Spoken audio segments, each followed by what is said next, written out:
Terça-feira, 1º de novembro de 2016. Ao lado do Forte dos Reis Magos, a antiga ponte metálica de Igapó é considerada uma das obras mais importantes do patrimônio arquitetônico da capital. Mesmo assim, a estrutura não passou por nenhuma manutenção desde que foi tombada, primeiro pelo Estado e depois pelo município. 1916 marca o centenário de fundação da velha Ponte dos Ingleses, que ganhou um reforço na luta pela sua preservação. O Ministério Público quer que o monumento seja devidamente restaurado e passe a fazer parte das atrações turísticas de Natal.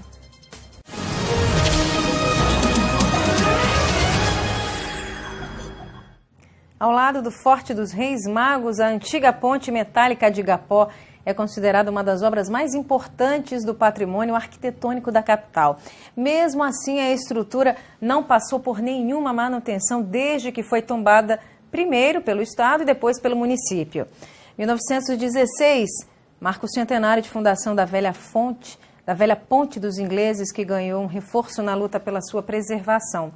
O Ministério Público quer que o monumento seja devidamente restaurado e passe a fazer parte das atrações turísticas de Natal.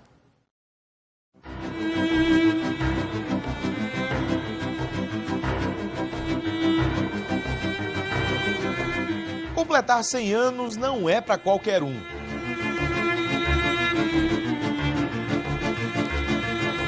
Esta senhora não está tão conservada assim, mas continua bela, encantadora, misteriosa, atraindo olhares de quem passa.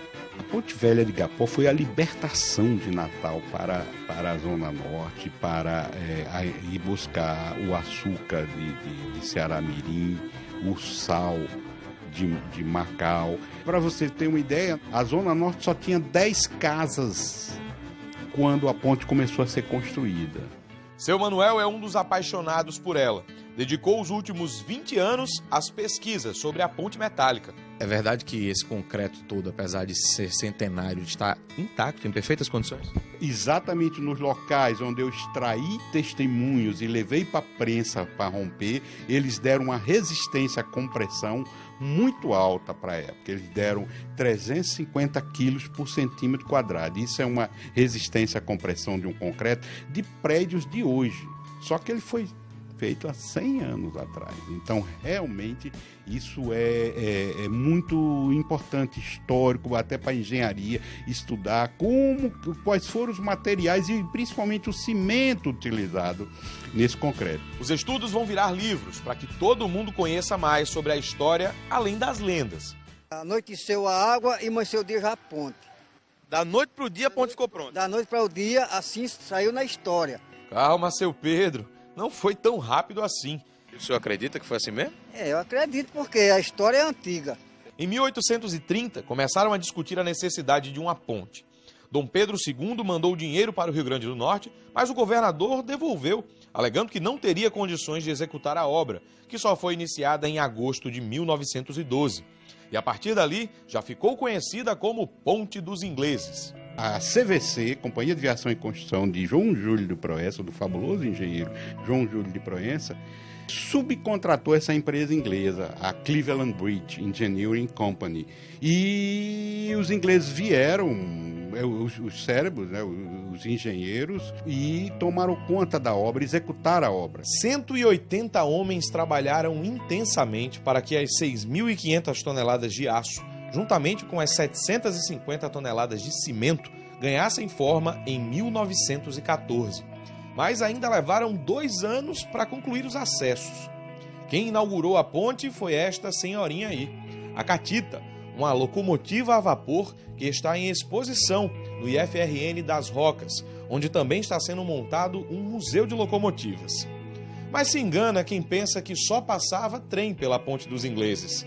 Havia também 2 alambrados para pedestres. No projeto original não estava os 2 passeios do lado, foi precisa a intervenção do senador Eloy de Souza para que a empresa colocasse os alambrados para passar a gente, porque a empresa queria que todo mundo, para atravessar a ponte, pagasse a passagem do trem. O trem passava ali, era rápido, ele não demorava não, ele era... Seu Severo é dessa época aí, tem 96 anos, passou muito por lá. Quando eu vim do meu lugar para aqui, eu vim de trem. Porque o trem nesse tempo ia até Angico. A gente eu vinha de Santana do Mato de pés para Angico para apanhar o trem. Ele deve se lembrar que em 1944 adaptaram a estrutura para carros. Foi feita uma adaptação com pranchas de madeira para passar carros. A demanda aumentou e a cidade precisava de algo maior. Construíram então a ponte de concreto Presidente Costa e Silva, mas junto com ela tomaram uma decisão polêmica. Nos anos de 1970, o governo federal mandou desativar definitivamente a estrutura de ferro. Abriu uma licitação e uma empresa de São Paulo ganhou. Mas o custo da operação seria altíssimo e essa empresa revendeu o direito de exploração para uma companhia do Ceará. Os cearenses, sim, começaram a desmontar a ponte e deixaram ela do jeito que a gente conhece hoje. Mas, independente do que aconteceu, a pergunta que fica para todo mundo é por que deixar uma ponte como essa ser vendida na condição de ferro velho? Nós vivíamos o período mais duro da ditadura militar. Quem ia contra uma decisão do governo, já que a determinação era de uma estatal, uma empresa do governo? Então quem se manifestasse naquele momento contra uma decisão governamental era tido como subversivo, era preso, torturado, morto. E é verdade, aquilo ali foi uma consequência também do regime militar.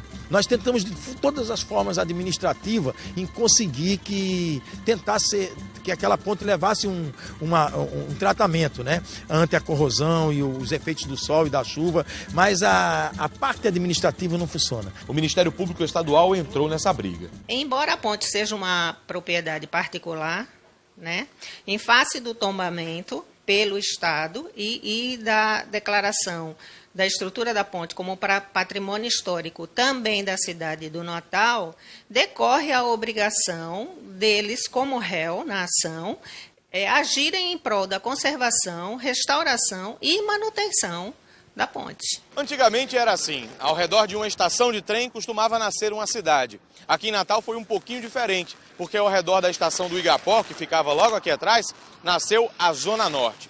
100 anos depois da construção da ponte de ferro, o perfil da região mudou completamente, o que comprova o desenvolvimento. Só o bairro do Igapó tem 28 mil habitantes. A Zona Norte como um todo, quase 300 mil. Equivale a praticamente 40% da população de Natal. Além de ser o embrião da Zona Norte, a ponte mexeu com a nossa economia, porque facilitou a logística.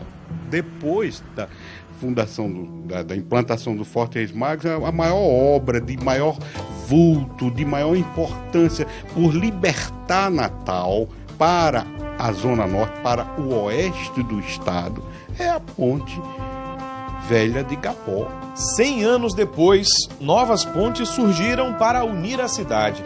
Mas o tempo vai passando.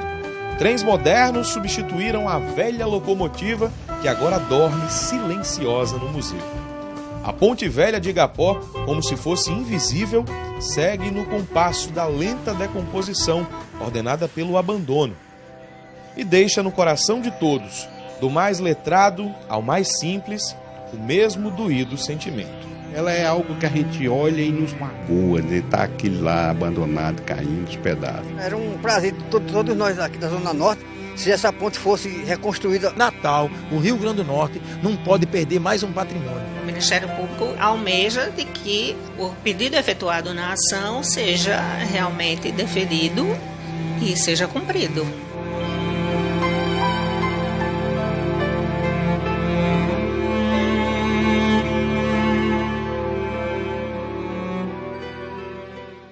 Além da restauração, a ação movida pelo Ministério Público pede também que a ponte seja usada como equipamento turístico. Nos próximos dias, o MP vai comandar uma audiência de conciliação entre a empresa cearense e representantes do governo do estado e da Prefeitura de Natal.